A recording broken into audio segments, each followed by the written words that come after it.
Enjoy with your headphones for a better listening experience. Please watch till the end of the video to have the most scariest part of the story. Serious, eerie towns, disappearing diners, and creepy gas stations.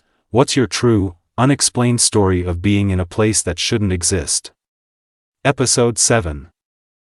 On a field excursion in northern New Mexico, my favorite eccentric professor suddenly pulled the van off the road and drove around a railing and up a dry riverbed a few miles into the white chalky desert with only cryptic explanations as to why. He stops at a bend in the dry river and has everyone get out for a photo opportunity. We are milling around when he comes around a corner holding up the entire hind leg of a cow with the white fur and skin still on. I remember the surreal image of this white-clad, white-haired old professor in the white desert holding a mauled white cow leg over his head up against the shockingly blue sky like it's burned in my mind. Turns out it was a cattle rustler's secret hideout. We found remains of several cows, deer, dogs, or coyotes, and mystery animals parts all over this island in the dry riverbed. The weirdest thing was that scattered around were dozens of half-full bottles of salad dressing and liquid laundry detergent. They did actually appear to contain salad dressing and soap, not booze or whatever else. If anyone knows why cattle rustlers butchering assorted animals in the middle of the desert would need that, but leave multiple bottles half full and not use any of them up, please clue me in. Last summer I was on a family trip in Colorado, and we were driving to a cabin we were renting out in the Rockies. I was in the car with my parents and my girlfriend, and my 2 brothers and sister-in-law were in another car. I saw a sign for Ohio City and looked it up on my phone and saw that it's a ghost town. I asked my parents and girlfriend if they wanted to take a detour and go look at this place, and they want to mainly because we are all from Ohio and thought it would be funny. We told the other car about it, but they decided not to take the detour because they had a dog in the car, and he was getting anxious. So, we take the turn for Ohio City and drive for a while until we hit it. When we get there we expect to see nothing but falling apart buildings, but instead there's a bunch of mobile homes, a general store, and a town hall. Nothing looks like it had been left behind or forgotten. The weirdest part was that there were newish cars parked at all of the mobile homes, but no one was around, and all the blinds on the mobile homes were drawn.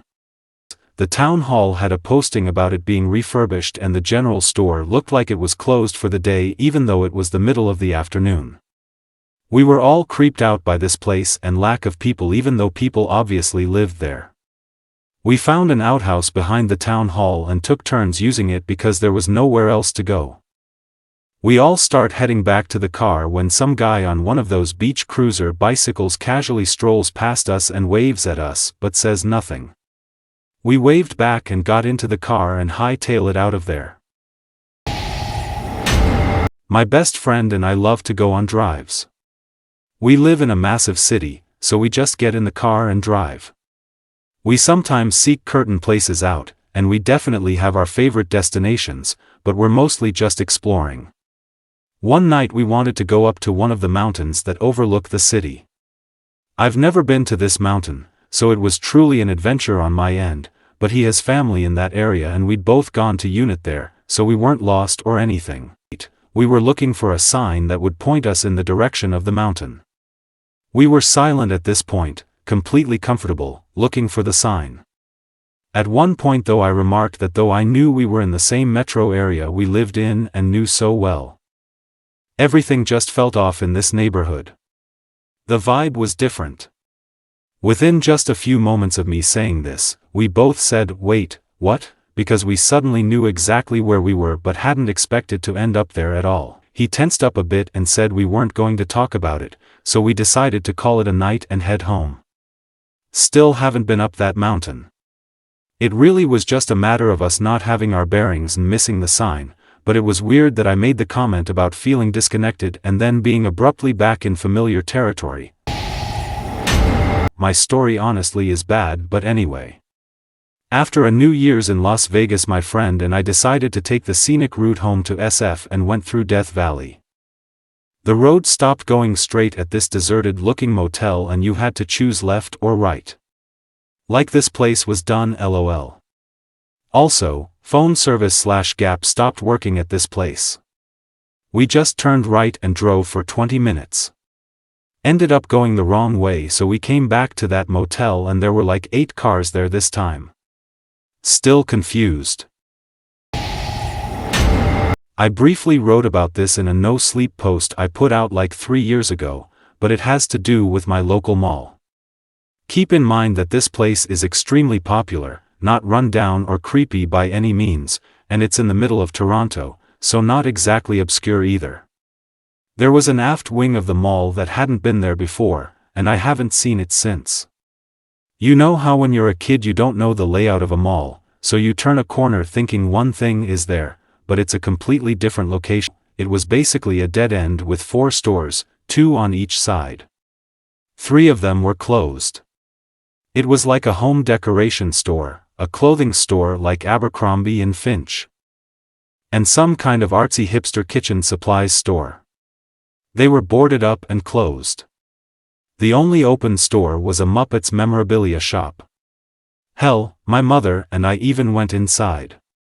They had Muppet everything, Muppet plates, Muppet bath supplies, Muppet napkins, and they had Muppet stuffed plush. My mother purchased a Kermit the Frog and a Gonzo in a yellow shirt. I went back to that same mall a few years later to find that the aft wing wasn't there anymore. I asked at the information desk, and they assured me the mall at no point had ever had any kind of Muppet store. Keep in mind, a lot of weird stuff was happening at that point in my life, so a part of me wants to believe this was just part of that fever dream. But to this day we still have those Muppet plush toys. When I was a kid, my family used to drive from our sleepy small town to the country's capital for vacation, which takes about 16 hours each way. One time, we were driving down a lonely stretch of the national highway. Pitch black outside. My sister decided this was the best time for a pass break, so my dad stopped at the first place he saw, which turned out to be a store for antique furniture. I was a kid so I didn't notice much, but my dad told us that, 1, he's done this drive multiple times and has never seen this place before, 2, it was already late so why was an antique store still open, and 3, there was only one person there, a tiny old lady who kept telling my mom stories about the pieces she sold. We left pretty quickly after my sister was done with the bathroom and we never saw that place again. We still travel along the same roads pretty regularly, but we've seen no sign of that place ever again. When I was a kid growing up, my family home was surrounded by a few square miles of heavily wooded area. At 12 years of age, I wandered back into the woods towards a swamp, with my father, and 2 siblings. When we came across the wetlands, we ran into a more lightly wooded patch, where someone had crafted hundreds of miniature crosses from sticks, erecting them in the soft mud.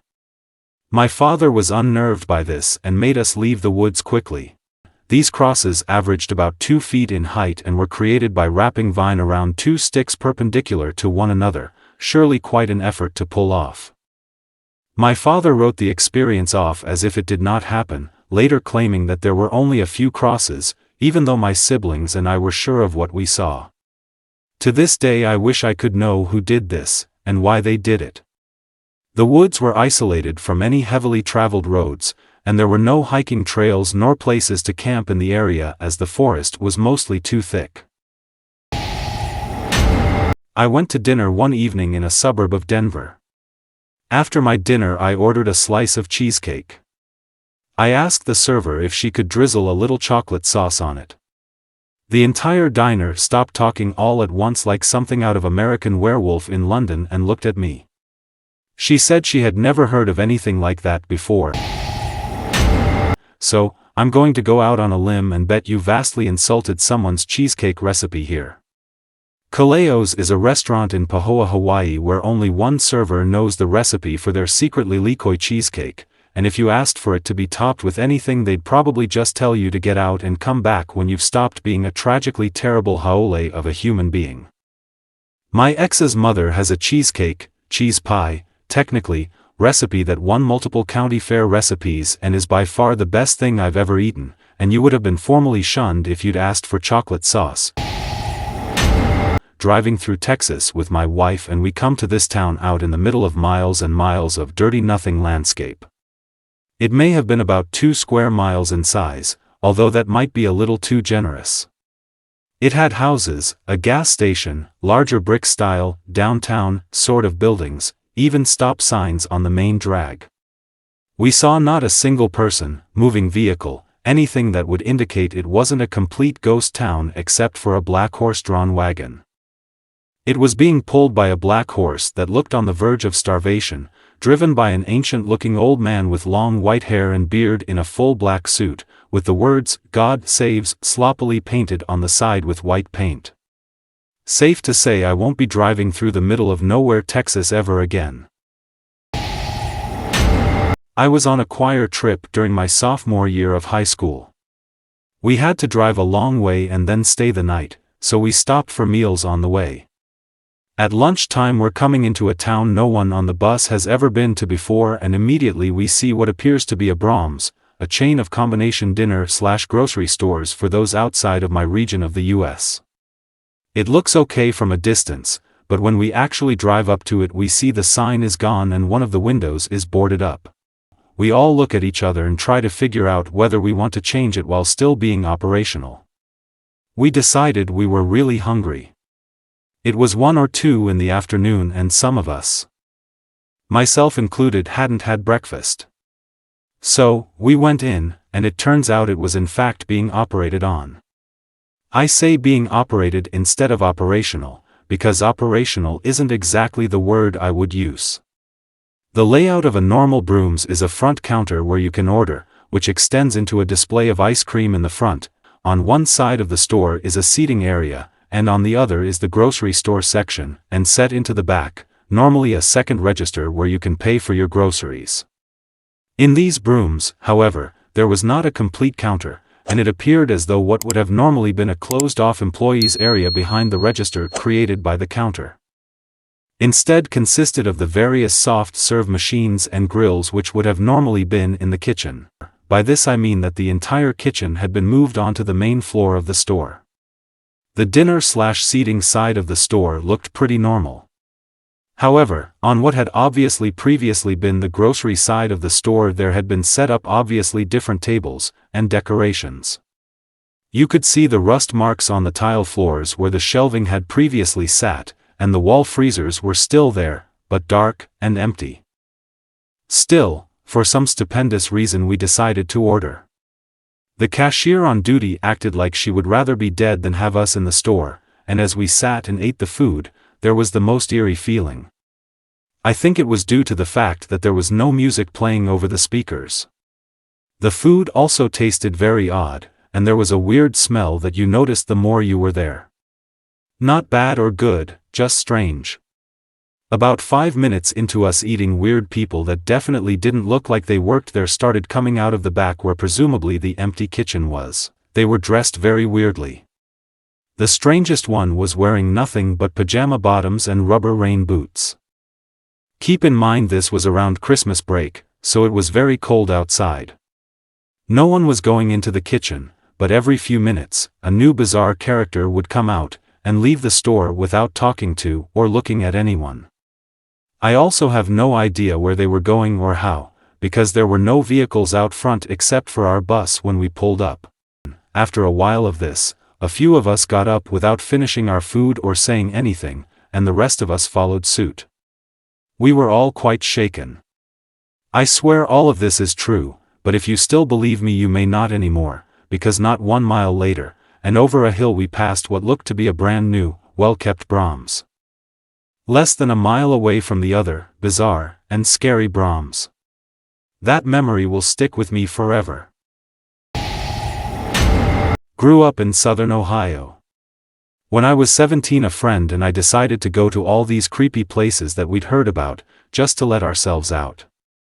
The night ran the gambit of haunted Ohio spots.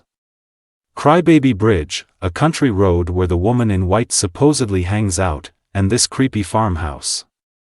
The house is about a quarter mile off a country road and totally abandoned.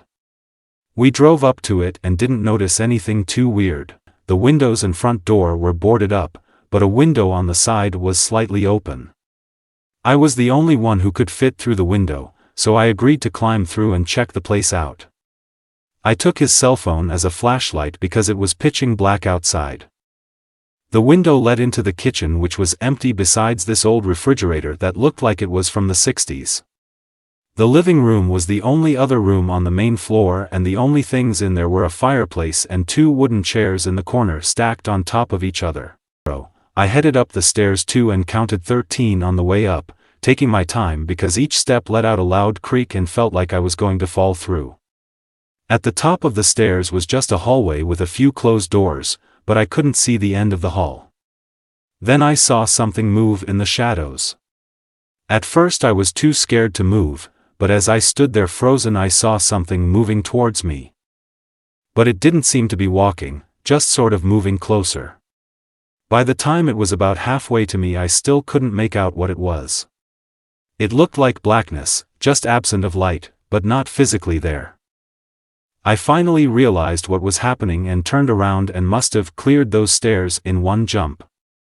I slammed into the wall at the bottom and looked back in time to see that thing was halfway down the stairs. I ran for that open window in the kitchen and dove through it and bolted to my friend's car. When I got in he was just chilling listening to A7X. Told him to drive and we took off. To this day that scares me thinking about it. 2012, early September, Seligman, Arizona. I was traveling with my brother for medical school interviews from my home in SD to Arizona. We had interviews on the same day, at the same school, so we turned this into our first trip together, flying into Vegas to see a friend. And then renting a car to go sightseeing before our interview in Phoenix. On our way through Arizona, we headed east towards Flagstaff, as we were hoping to get there, and then down to Sedona before dark. The North American monsoon was underway, and a torrential rain greeted us on a highway through the highlands of Arizona. I had never driven in mountainous terrain before, and I quickly became aware of the risk of hydroplaning into the median, as the water has no fertile farmland to sink into, and a lack of sufficient vegetation to stop runoff. I opted to pull off at the next town, fill up with gas, and wait for the storm to pass. Next exit, Seligman. Pulling into the town, it seemed to be set up as some sort of tourist trap. It seemed to make a claim to fame for Route 66. The town itself was streamed with old, and quite dirty party banners, the kind with triangles, which looked like they had a party 8 months ago but forgot to take down the decorations until next year's birthday. I pulled into the local gas station and began filling up with gas. As I was filling with gas, about 5 people, 70 years or older, came out of the gas station, sat underneath the canopy of the station, and just stared in my direction. Shortly afterwards, an old pickup pulled up. The man in the vehicle was skinny, with those telltale skull outlines of countless years of methamphetamine. He stopped, rolled down the crank window, and despite me being underneath the safety of the pump canopy he started cackling at me. "You're going to melt." I can't remember how many times this happened, but I felt like I was about to be featured in a 30-second news spot of hopeful medical student murdered in Seligman mystery case, body never found. He took off. He never filled up with gas. The observers on the porch remained silent. We decided the rain had died down enough that we could pass safely. After heading further east on I-40, a car that passed us earlier had crashed into the stone median.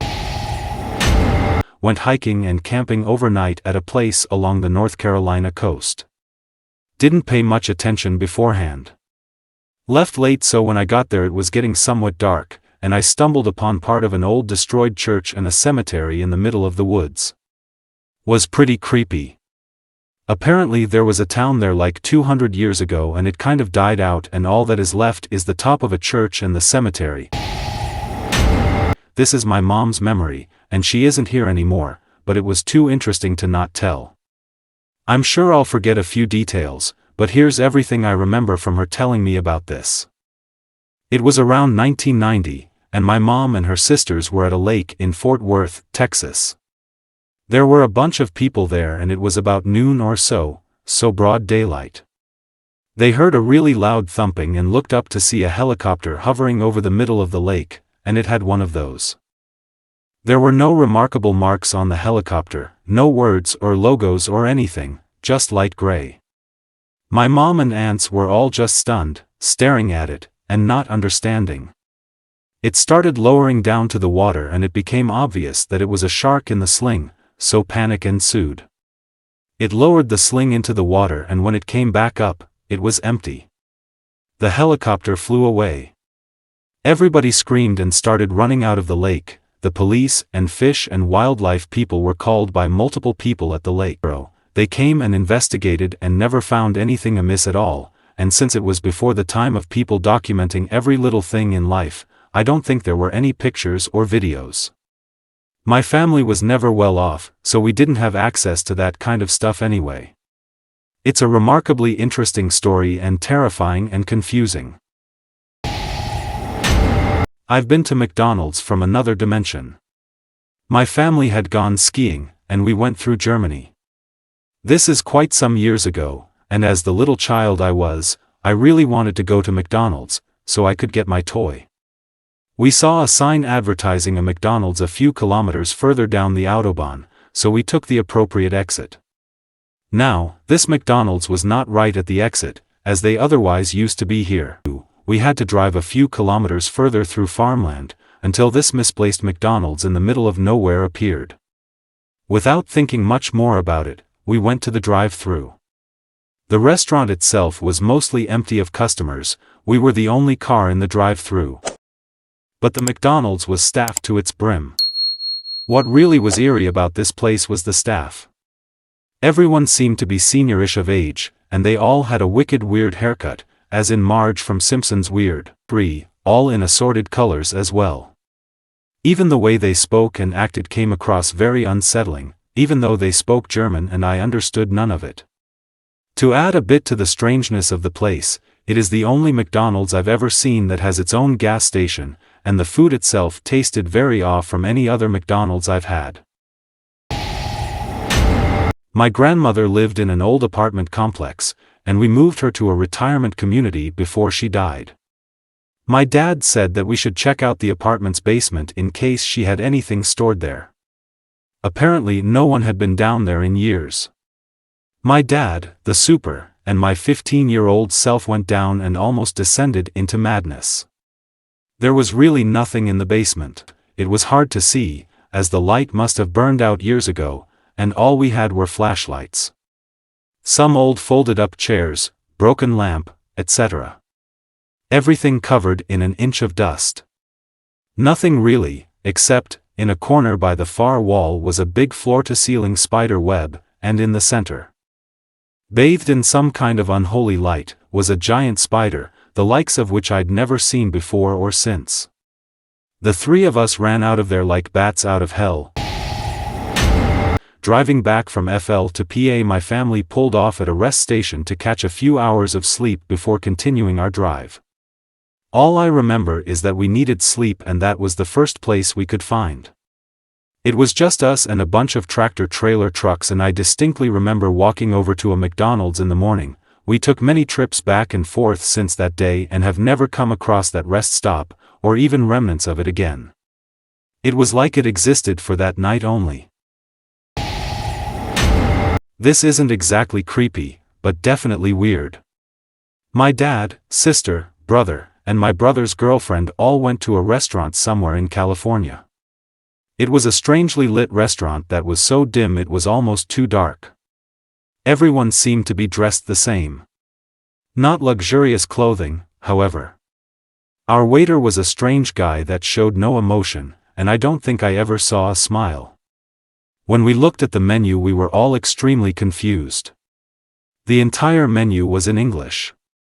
But I literally could not understand what a single thing said. I am fairly sure the only word I recognized was duck. I am almost positive this wasn't some sort of restaurant with a different culture, and that's why we couldn't understand the menu. It just literally made no sense to read. I think I recall my dad asking the waiter for assistance, but he didn't really give much help with his charming personality as explained earlier. Finally, we decided to just leave.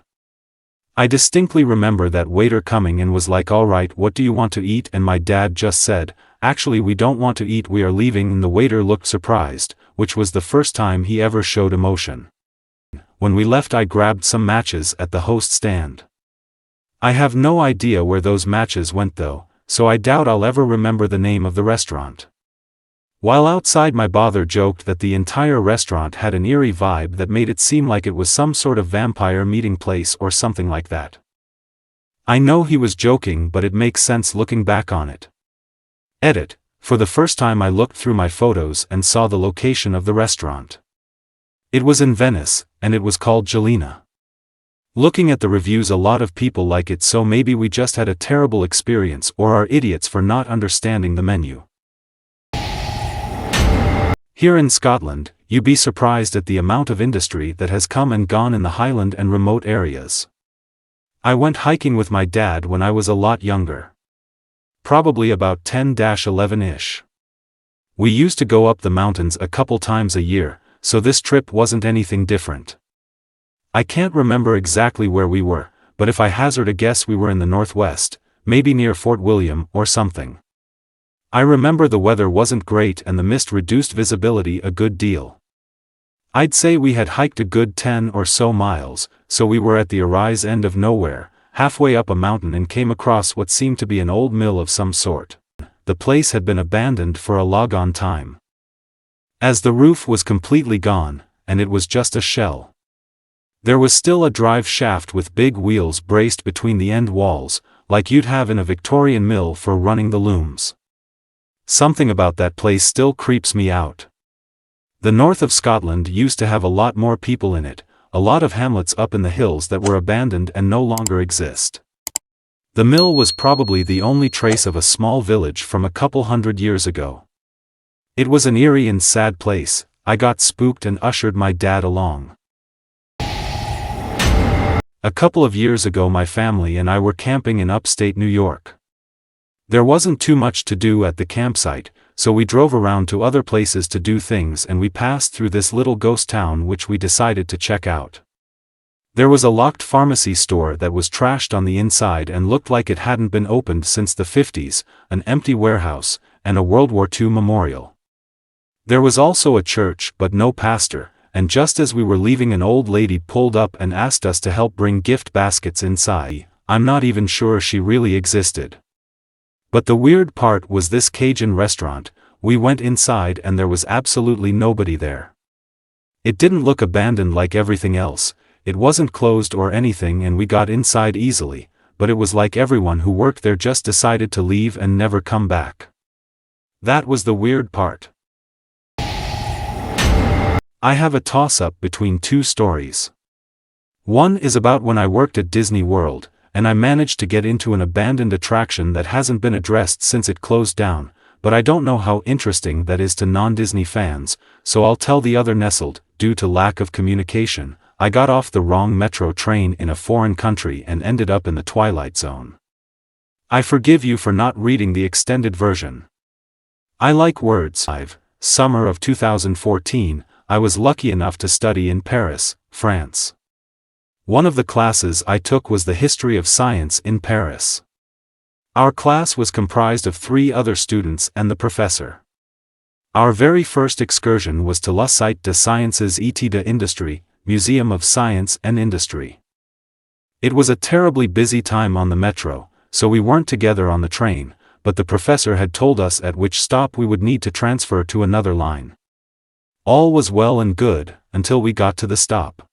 Me and the 2 other students my age got off the train, and turned around to see the professor and the older student still sitting in the car, just in time for the doors to close in our face and the train to leave the station. Turns out the professor had told us the wrong stop, realized it en route, and assumed that we wouldn't get off the train until he did.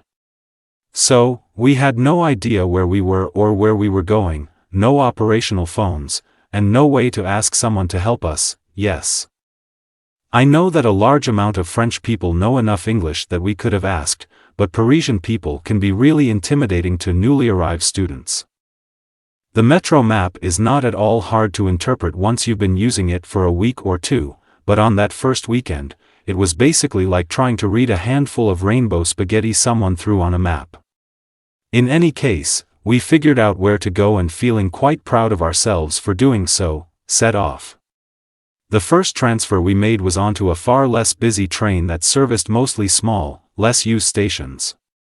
The next stop we got off at was different. There are a lot of old things in Paris, but everything ages beautifully, crumbling stone and dilapidated brickwork, rather than rotting derelict houses and busted-out storefronts. To be fair, I was probably caught up enough in the magic of the historic city that my brain created blind spots over the unsightly construction and regular metropolitan filth. So, when we stepped into the corridor, the state of it was jarring, to say the least. Firstly, we were the only ones that got off the train, and everyone on the platform got on the train, leaving us alone. Much like in any big city, there aren't a lot of opportunities to be alone in public in Paris, especially in the middle of the day. And the silence was bizarre. Because there were no other people and no homeless people crouched on the floor, likely because it wasn't a busy enough station to successfully get money from passers-by, and the trains were spaced out, it was nearly silent, also a rare find in a big city. The tiles of the wall were cracked and covered in nasty graffiti applied by unskilled artists. There was water dripping from somewhere in the ceiling that created puddles on the floor. Rather than being lit by the fluorescent lighting of other stations, the corridor was illuminated by exposed hanging bulbs, the kind that were dim, yellow, and let off a hum too quiet to hear but loud enough to make your ears twitch. They were spaced out just far enough to leave fairly dark patches in between. And thanks to the breeze, the bulbs swung back and forth slowly. The tunnel was curved, so we couldn't see how long it was.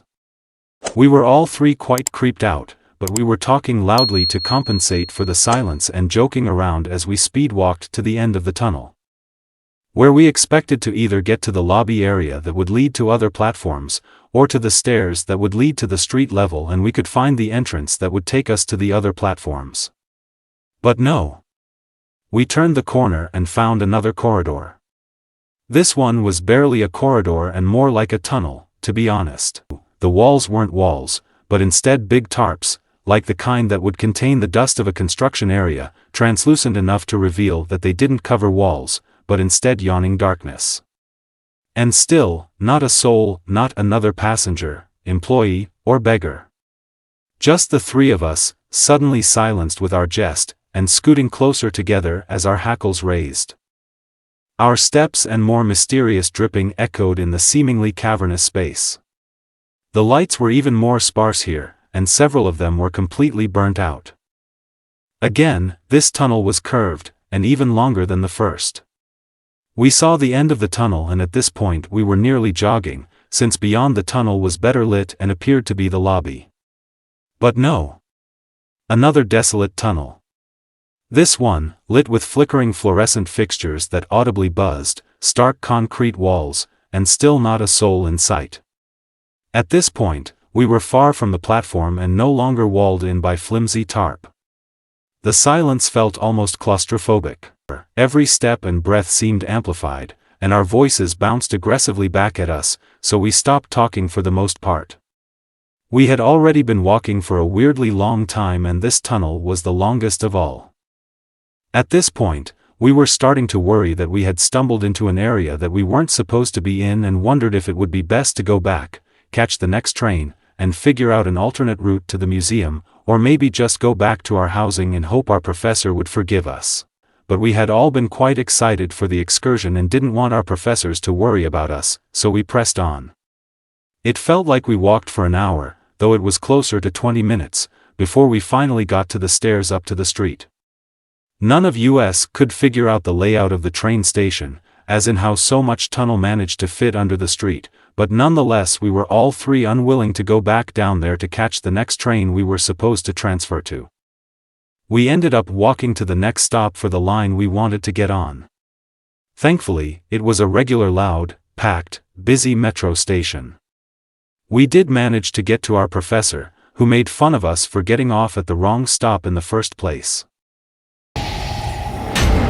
From when I was 12 to 18 I was in a regional youth orchestra. In 2007 we won a competition. The prize was to perform in a concert by young musicians at the Royal Albert Hall. Our convoy there and back consisted of several coaches, a coach for our orchestra, a coach for an orchestra in the next county over who had also won a place to perform at the concert, and a supporters coach for family members of the kids performing in the concert. Supporters who wanted to attend the concert but were not lucky enough to get seats on the supporters coach had to make their own way to the Royal Albert Hall. It took at least 3 hours to get to the Albert Hall from our departure point. By the time the concert had finished it was quite late. And by the time we got back to our part of the country, it was the early hours of the morning. As we were traveling down this pitch-black country road running between the hills, we took an unexpected turn left. This confused us and we all started pressing our faces up against the windows to get a better view outside, as the lights were on inside the coach. From the lights of the coach, we could see that we had pulled into an incredibly old, abandoned-looking petrol station. A girl from the other orchestra coach got off with her instrument and an adult male that I assumed was her conductor. One of our conductors sat at the front of our coach, stood up and explained that we were dropping this girl off here as her parents were going to meet her here. But they hadn't turned up yet. We waited several minutes, then the man that had off the coach with the girl turned, walked back to his coach, and got back on. Our coach then revved and started to pull away from the petrol station with the other coaches in pursuit. The girl's parents still hadn't arrived, and we were leaving her all alone at a pitch-black, old, abandoned-looking petrol station, on a quiet, pitch-black country road. We started going nuts and yelling at the driver that we couldn't leave her there alone and demanding that we go back and wait with her. We didn't feel that it was a safe situation for her to be in. We were horrified. We were told by one of the adults down at the front of the coach that we couldn't wait any longer due to the time and had to keep going. We were not at all impressed. I checked the news frequently for a while hoping that nothing bad had become of this girl. Nothing came up, so I assumed that she was okay, hopefully. I have been along that same country road several times since that night in the daylight and have never been able to see or find that petrol station again. My favorite place is a used bookstore in Detroit called King's Books. It's a converted old paper factory, takes up a whole city block and is 4 levels tall, and specializes in rare collectibles and out-of-print volumes. Because of this, you get a lot of strange things there. I was there a few years ago, and decided to go to the strangest section I could find on the directory and get a book there. The section I immediately was drawn to on the directory was the non-fiction occult section. Led me to a dusty shelf on a dark part of the 3rd floor. I picked up a book printed in 1972 called The Triumph of Satan, which charted the history of darkness, death, and devil worship from the dawn of the Byzantine era through to modern America. It's weird to read, though. Fascinating, but I can't read too many pages of it without feeling like I'm being watched, or I need to stop. The guy who wrote it clearly has more than a passing interest in devil worship, as, for example, any time the devil's name comes up it's prefaced with several lines of honorifics. Anyways, last time I was in Detroit, the non-fiction occult section wasn't in the directory. And it wasn't on the 3rd floor when I went there. And when I asked a lady who worked there, she didn't know what I was talking about and said they didn't have a section like that. But it has to have existed. It can't be a false memory because I own the book. There's a small town called Repton, Alabama, not too far from where I grew up. Town is dead, but has a library with a skylight, and by skylight, I mean a section of the roof has neatly fallen in. It's a bit surreal seeing it full of old books. Kinda makes me sad. Also, I just got to say I'm really enjoying touring all these places on Google Maps Street View. One time, my friend and I were pretty baked in college, and we looked up a place to grab some food on G-Maps. Found a place, decent, recent reviews, followed the map there. When we arrived, there was nothing there. Empty lot, a billboard, didn't even look like a building had ever been there. Save for an unmarked truck with about a dozen Hispanic folks crowded around a couple small plastic folding tables. Upon closer inspection, they were serving tacos and so forth. In my best Spanish, I said, "Choirs comida," and those guys' faces lit up. We sat around smashing some of the best, freshest, most authentic tacos I've ever had and bullshitting in broken Spanglish for the better part of 2 hours. Never found that truck again. Never found the place we had intended to go. No idea where it is, where that taco truck came from, or if it was even intended to be a commercial business. I wish I could get those tacos and talk to those guys again, but, alas, probably one of those stories I'll tell forever about the best tacos I ever had. A friend and I went to high school in a decent-sized rural town in northern Minnesota. We were walking along the train tracks taking pictures once when we saw an old, abandoned barn. We went to check it out and found a house next to it that looked relatively intact except for the roof being collapsed. Inside the house it looked like the family had to leave in a hurry. There were New Year's Eve decorations up everywhere, a Christmas tree and a piano badly out of tune. There were even empty wine bottles in the kitchen. The house looked like it hadn't been occupied for 20 years. My mate and I used to carpool to go to Unit as we lived near each other and took the same classes at a campus that was about 45 minutes away. Although the trip went through some semi-rural areas, there were a lot of roads between our hometown and the campus, so to make the trip less boring we tried to go a different route home each time. It was pretty easy as long as the car was pointing in the right direction. Eventually you would emerge on a familiar road and make your way home.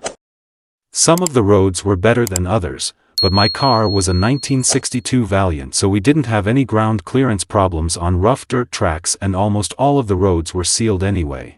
One day we found ourselves on a dirt road, set between two paddocks. It was a nice smooth road, and the car was kicking up a very satisfying plume of dust behind it. We had no idea where we were, but we were going in the right direction and were about halfway home. Suddenly, the road just ended. We had not seen a house in a while, so it was strange that the road should even exist since it didn't seem to go anywhere. The end of the road was a small round area where you could turn around. Or at least, you could turn around if the area weren't full of cars, about 6 to 8 cars and about 6 to 8 men standing around, looking at the dusty black monstrosity that had just lumbered up to them. At this point we weren't sure what to do. We couldn't turn around as the cars filled the turning area. We had no idea why this group of random men were in the middle of nowhere in the middle of the day, but they hadn't moved much since we had arrived. A brief Mexican standoff ensued. One of the men started walking towards us, stooping to pick up a big stick. It was time to go. I put the car into reverse and stomped it. The man kept coming but luckily did not break into a run, not that he would have caught us. When we had traveled a short distance I turned the car around and leave of there in a hail of stones and dust, some of which hit the men, hopefully. We didn't go that way anymore. When I was younger, myself and a much older friend of mine, me, 16/17F and him, I want to say mid-late 20s, went into the storm drains under our town. It was a pretty stupid idea, but I wanted to impress him, stupid, and I believe it was in the summer so there was not an elevated risk of flooding. Plus, I was told that it opened up to be pretty big down there. For context, our town has more than 500 kilometers of drains to manage across the city. The drainage system is located within roads, reserves and easements and is made up of a network of structures including pipes, pits, channels, flood retention basins and litter traps. I found a basic map showing the drainage network here. The entrance to the storm drain was off of an oval and started out pretty small, as in hands and knees in a dirty pipe which was pitch black small. That part was pretty scary. But it did, thankfully, open up to a large room where light trickled in, and you could see lots of graffiti and drawings on the walls. Our town really prides itself on its heritage, so a lot of it was constructed from stone and gave off an old-fashioned kind of vibe. While there was a bit of light from the sun coming in through the cracks in the roof, it was still quite dark. You could only really see the center of the room, and a little bit ahead of you. Now, you couldn't really see the stone walls down here, the shadows cast were pitch black and stretched pretty long. I noticed that there was something off about the shadow on one of the walls. The shape of it didn't quite match the linear shadow shape of the others. This was when we had just exited the tunnel, so we had crawled for a few minutes in pitch black until it started to open up into this room. The room was exceptionally long and had an archway leading into the next area that was encased in darkness. As my eyes adjusted, I noticed that this oddly shaped shadow was not actually a shadow at all. It was a man. My first reaction was to jump backwards. I clearly remember jumping behind the guy I was with like he was a human shield. It was a bit of an immediate reaction, and I am not overly proud of it, haha. This man was hunched over against the wall in the shadows, drinking some kind of liquor. I was terrified, but the guy I was with was very calm and started talking to this man. As it turned out, he had just found his wife cheating on him and lost his job on the same day and knew the system of drain pipes under the town pretty well. He ended up leading us through the pipes, which resembled a medieval castle hallway kind of passage, minus any wall sconces, and plus dirty water and rats. I can't remember a lot of the details of how long it took, it was a while ago, but eventually we resurfaced kind of near our town train station, also an old-fashioned heritage kind of building. This was close enough for me to walk home, and I think our unofficial tour guide ended up going to the local soup van that feeds homeless people. It was such a weird day, and a weird memory that I can't really believe it actually happened. My parents would have been furious if they found out, and I shouldn't have gone down with someone so much older than me who was meant to be a responsible adult. The reason they would have been so furious is that my auntie, when she was younger, went into the storm drains too, but while there was heavy rain. Luckily, my auntie and the friend she went with were fine, just got in a lot of trouble, haha. When I was a kid, we had moved to a brand new large house in a new end of town in southern Ontario. We ended up living there for 5 years, and as I was a kid I had lots of toys in our living room. Well, every day and often at night these toys would randomly go off for no reason at all. It ended up getting so bad that my dad would get up in the middle of the night and remove the batteries from them. However, at least my dad claims that some of them would continue to go off even after their batteries were removed. That wasn't the only weird thing that happened in that house. One time my parents' friends were over with their kids, and they had the luxury of sleeping in the basement in summer. We didn't have AC, and in the morning my dad's friend claims that she was touched by something in the middle in the night, and it wasn't anyone in the basement. The current explanation for the toys going off was that the transformer on the large property was somehow causing it. When I was smaller I was walking around my dad's workplace with some of my friends, and I was like 5-8 years old. He works at a nature institute, so there was a lot of awesome stuff to look at. Eventually we found a room filled with stuffed animals and tubes. It was weird, and I remember my dad's boss walking in and saying that we weren't allowed to be in there. She was really, really pissed. I've never seen the room again, no matter how much I've gone exploring, and my dad doesn't remember the episode at all. And the friends? I was 5 to 8. Come on guys, I don't even remember what friends it was.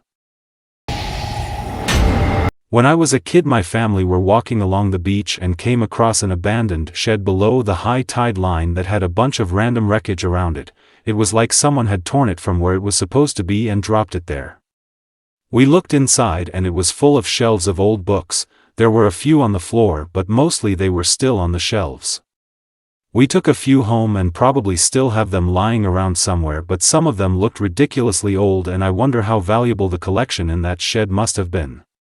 Me and my siblings imagined it was a witch's shack and we'd stolen her spell books. When I was about 19 or 20 in the early 90s, a friend and I, who are from a large northern city, were driving through the backwoods of West Virginia on a cross-country road trip. I remember driving past some rickety shotgun shack literally covered in animal pelts stretched across it.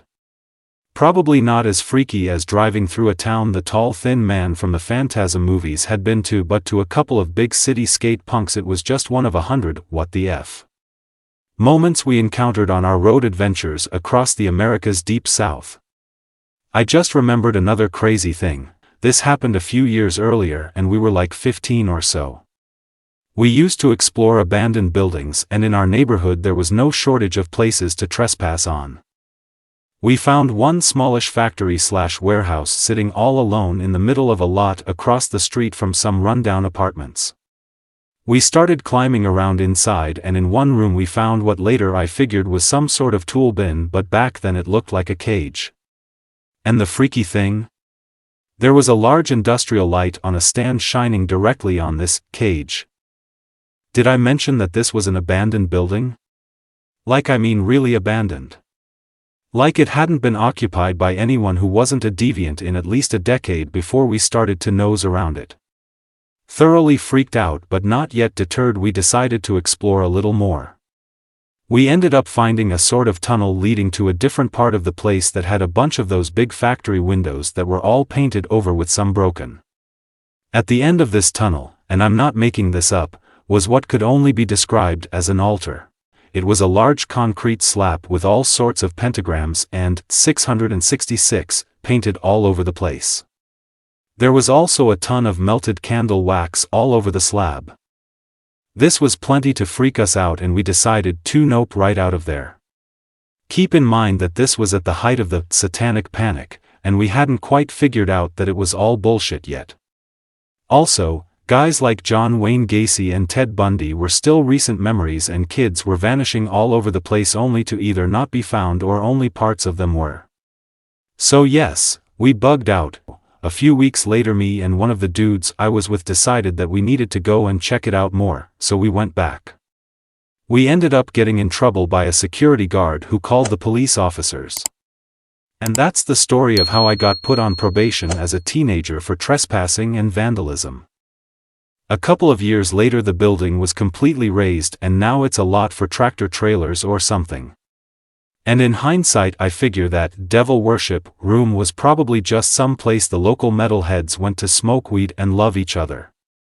33.91 Hell, I probably smoked some weed with a few of them and didn't even know it. Anyway, to this day though I'm still a little disturbed by the cage lit up with what amounted to a spotlight shining directly on it. I have a tough time imagining anything good being gotten up to in that room. There's a HOA neighborhood in my town that looks like a cross between Wisteria Lane, Mickey's Toontown at Disney. It has a super creepy vibe during the day, like you're being watched even though there's not a soul on the streets or porches. Even when they have community yard sales, their whole neighborhood turns out, the bad mojo is in the air. I thought it was just me thinking that, but my parents have brought it up before, too. A long time ago, I participated in a ham radio field day contest.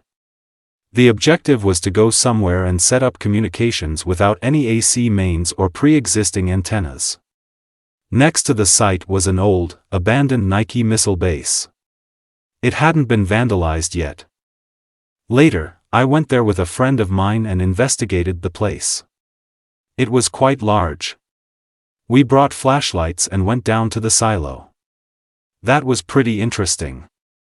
We also found barracks, what used to be a small theater, a large restroom with many toilets and other stuff. It was lots of fun investigating the place. La Habra, California.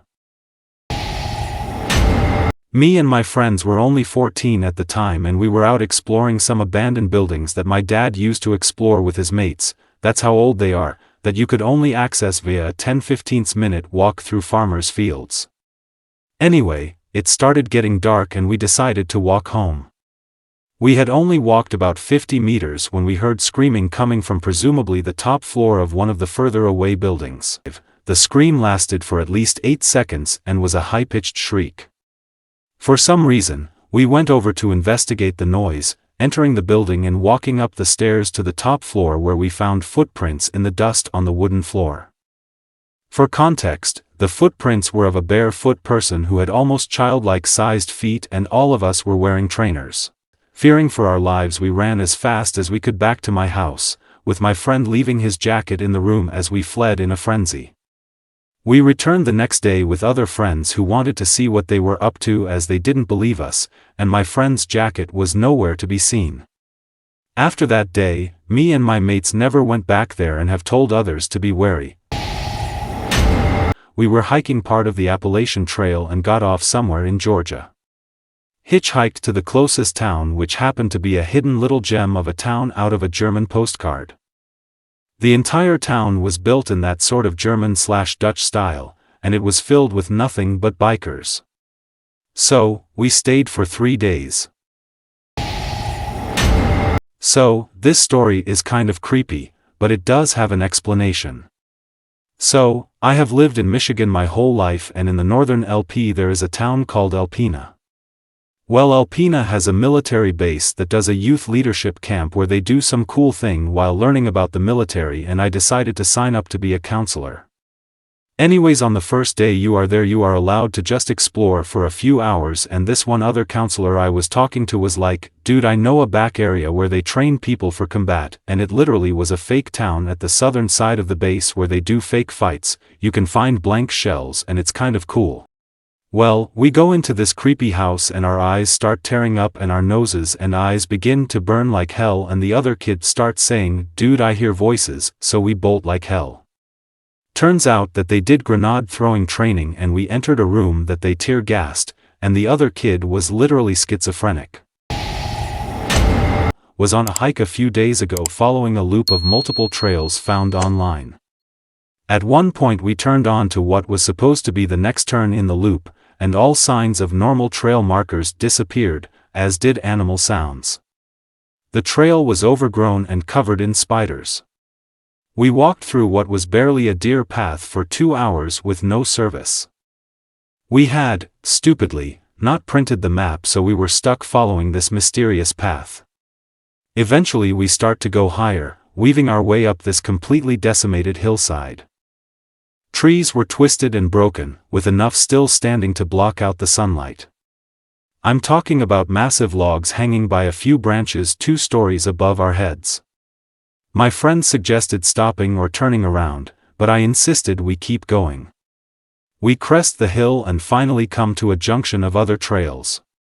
We turn onto a well-marked one, and instantly all bird and forest sounds return, as well as more sunlight. No more spiders, no more broken trees. I swear if we had stopped or turned around, the goat man would have killed us or something. When my cousins and I first got our driver's licenses, we used to take turns driving through back roads just for the fun. One day we passed this old house on the side of the road. It had a big gravel driveway and a huge window out front. It looked more like a pavilion than anything else. Anyway, there's a sign out front that says, "Annual Spaghetti Dinner, Free." Just from passing by we could see a bunch of people through the window sitting at a table having fun. So, we quickly turned around to get some free spaghetti, and when we got there, there wasn't a single person there. No free spaghetti signs. No cars out front. Just the pavilion, like everything just disappeared in the 2 minutes it took us to turn around. We didn't even get out to investigate, we just got out of there. Mine happened just this past May, actually.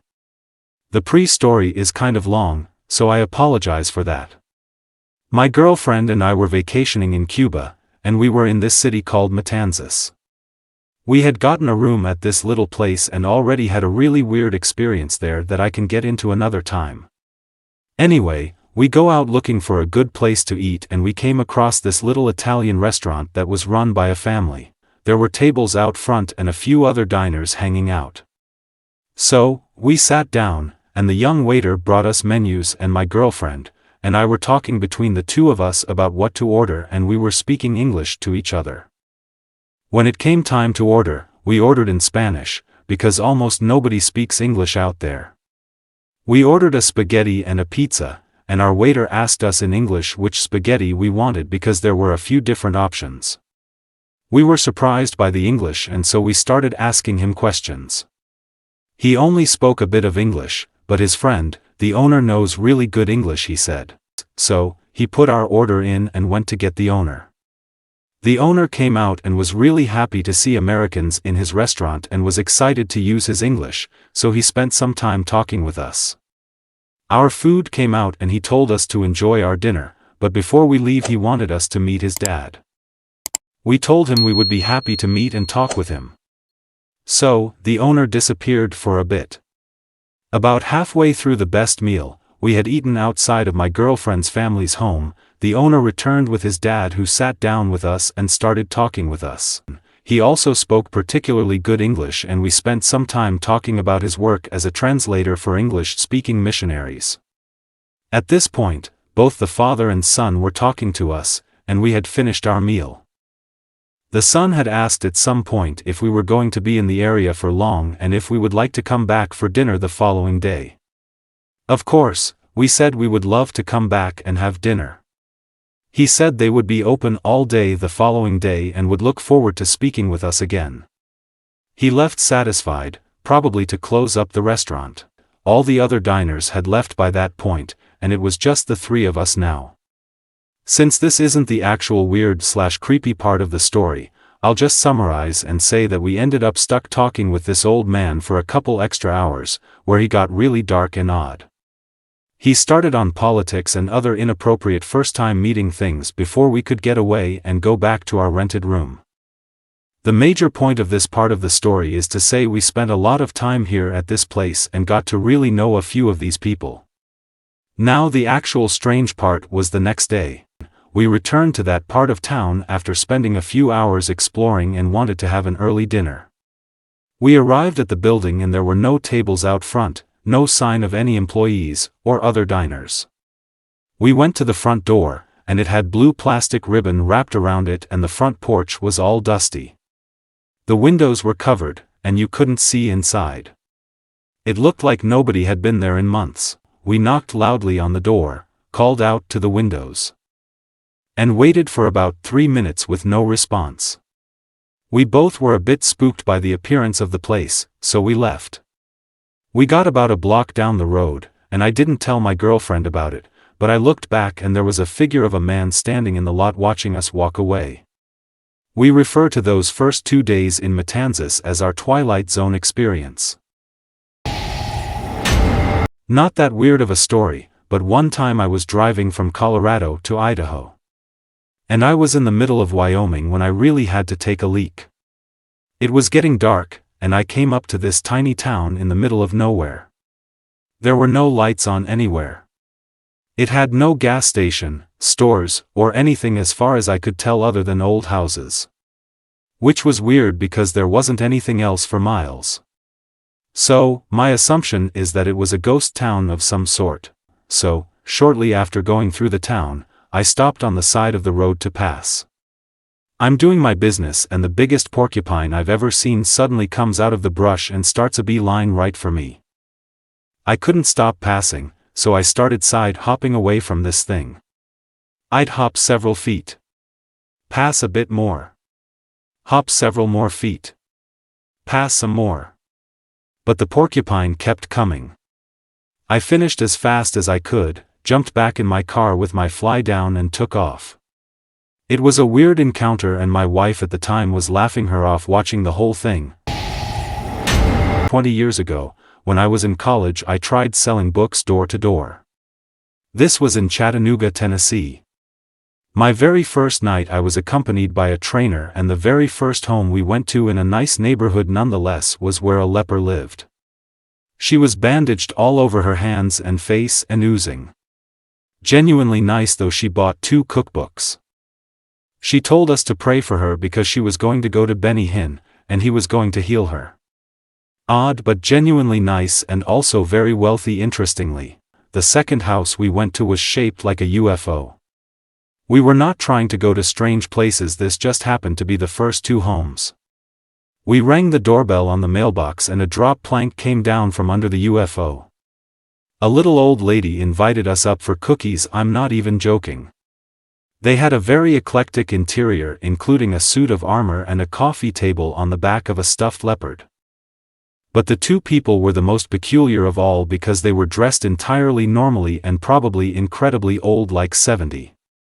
They also bought 2 cookbooks. Every single house I went to for the rest of the school year was entirely normal. Yay, I get to tell the story of Humansville, Missouri. My wife and I were coming back from a trip down south and needed to stop for gas. Next exit, Humansville. I mean, come on, like that's not already suspicious. That's some, definitely real human Ted Cruz, level naming right there. But whatever, we lived in a rural town named Grimes. That's just what little Midwest/Southern towns are like sometimes. So, we pull into the Casey's and, common to what others said, it's like there were more people than there should be in there. All eyes on us, you'd swear we were going to rob the place. My wife needed to go to the bathroom and there was only one unisex and it's locked. She waits and about 3 unsuccessful minutes later, another girl comes up to the bathroom door, knocks, whispers some stuff to the guy in there, and joins him, locking the door behind. We wait about 5 minutes, still being eyed the whole time, and look at these tacky signs they sell. And by tacky signs, I mean colored paper with little sayings that are almost jokes typed out in Times New Roman and laminated. Nobody ever emerges. We decided to just go to the next town. So, Humansville might actually be aliens pretending to be human. My only other guess is vaguely drugs. I don't know. Stop by if you're in the area and see if you also have a weird-ass time. When I was a kid, my parents took me to this hippie music in the park thing in an old Californian town. It had a river and a small downtown. Me and my sister went down by the river, met 2 other kids, and continued down the riverbank that went under bridges. We came across what looked like Greek ruins, overgrown fallen pillars and old collapsed white bridges. I've never found that place again, and thought it was a dream until my sister confirmed it. Okay, so this last winter my family went to New Mexico for our trip. Our plane landed in Albuquerque Airport around 5:30. We drove through the state and stopped in Santa Fe. We kept on driving and went to the city of Taos. We had booked an air bomb in the small suburb of Arroyo Seco. We had the address for the place plugged in on the Gaps. We think that we are close, and the Gaps tell us to make a turn on this side road. The side road leads to an old compound that had people living there. We knew because there were small houses, rusted RVs, and old rusted cars. We were getting a vibe that we were not in the right place and that something bad would happen to us if we stayed a little longer. The old place was inhabited, but at night, with scrap metal as fences, we got scared. We turned back to the freeway and pulled over. We called the owner of the Bob and led us to our house. The whole experience scared us and made us think that something was not right. So now, it is August 6th and a news article about how a man who had kidnapped a child and malnourished his other children to death in a weird compound in New Mexico came out. The scariest thing about it? It was in Taos County. And that compound looked eerily familiar. Imagine if we had stayed there a little longer. There's a place around my hometown that my dad calls the Road to Nowhere, which is about as spooky as it sounds. I've never been on the Road to Nowhere, but my dad and uncle have been down it a few times and my dad and his friend will occasionally check it out on their way home from work. My dad has told me a lot about it, so it's a point of interest for me. It's a rural area, so imagine random fields and plots of land that are mostly woods, and in the middle of one of these wooded areas, there's a swinging metal farm gate, blocking a dirt road that's well traveled without being rutted. So far so good, some people have land like that, no big deal. But some days, this gate is open or there's no gate at all, which is when my dad has driven down it. Shortly down the Road to Nowhere, it runs under a railroad bridge, which is covered in generic occult/satanic ritual graffiti.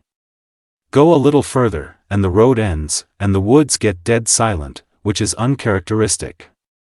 In the dead silent area, there are a bunch of random shoddily made figurines hanging from the trees. That's when my dad and uncle turned around. Sometimes the gate is closed, chained, and padlocked. Sometimes it'll be closed when you drive down the road and come back to the entrance. There's a manual latch and it's a heavy gate, so it's not just the slope of the land or the wind. Sometimes the gate and the road aren't even there when you drive by. The Road to Nowhere. I keep meaning to check it out with my dad, but I've only heard stories so far. Was driving back from a school event up by the OK/TX border and detoured through a tiny town with about 2 main streets. It was during the day and there was some kind of parade, except something felt terribly wrong. There was no music. No floats or anything notable. Only plain white and black balloons and kids all wearing matching papier-mâché masks that looked like panda heads maybe. They were black and white, and when we drove through the town, the main streets were blocked off, so we had to go around it, but strangely it was so dang quiet that the whole town, maybe 200 people in the center, seemed to be staring at me and the 2 other cars with me on the trip as we drove by. We passed it and came by a town that one of our guys grew up in, and we all asked him at lunch if he knew the town, and he said yes, but in all his years he had never actually driven through it. Super weird corn people vibes up in there. I didn't know a parade of people could be so quiet unless they were having a silent funeral party for the town panda maybe. Not truly unexplained, but particularly scary. When I was 16 we went to Poland on a class trip. One evening we were outside, and 2 girls some 5 stories up were dancing in the window and motioning for us to come up. I felt uneasy. My friends thought it was fun, and as such, they went into the building as I waited outside. The moment the door closed, the lights shut off and the window was closed. Naturally, I freaked out, but my friends came back a few moments later claiming they had heard some giggling at the door and that nobody would answer. The weirdest part was that those 2 girls ended up in the building behind us without ever having passed us. There was probably some underground passage from one building to the next, but man, was I scared.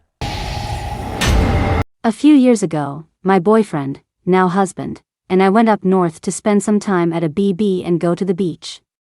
The beach, on a large lake, was about a 20 to 30 minute drive from where we were staying, and it was essentially a straight shot down a small highway. On the way back after a day in the sun, my BF, who is navigating, suggests we turn off the highway and take a longer road that looks like it goes through a small forest. I'm skeptical, but he convinces me to check it out. I turn it off and at first it's fine, mostly just a few houses and some fields. Then the road becomes gravel, then dirt, and the houses disappear. I'm getting pretty anxious at this point, but he says the road is supposed to turn to the right and then it's straight to the BB. Well, when it turns right, the road takes a deep downturn into dark woods. At the entrance to the woods is a trailer with animal skins drying on the fence and a dog standing there growling at us. No one in sight. I've never felt so anxious to get away from a place. We turned around and never looked back. He's not allowed to make navigation suggestions anymore. 1. My husband and I were on our honeymoon driving north from southern Arizona.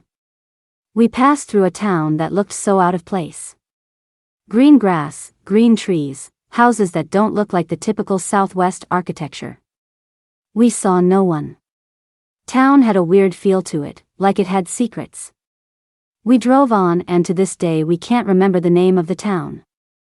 And I looked at the map and there's nothing that resembles it. It was like an hour away from Phoenix. Nothing but desert in between, but that one town in the middle had the greenest I had seen in a while. Thanks for watching.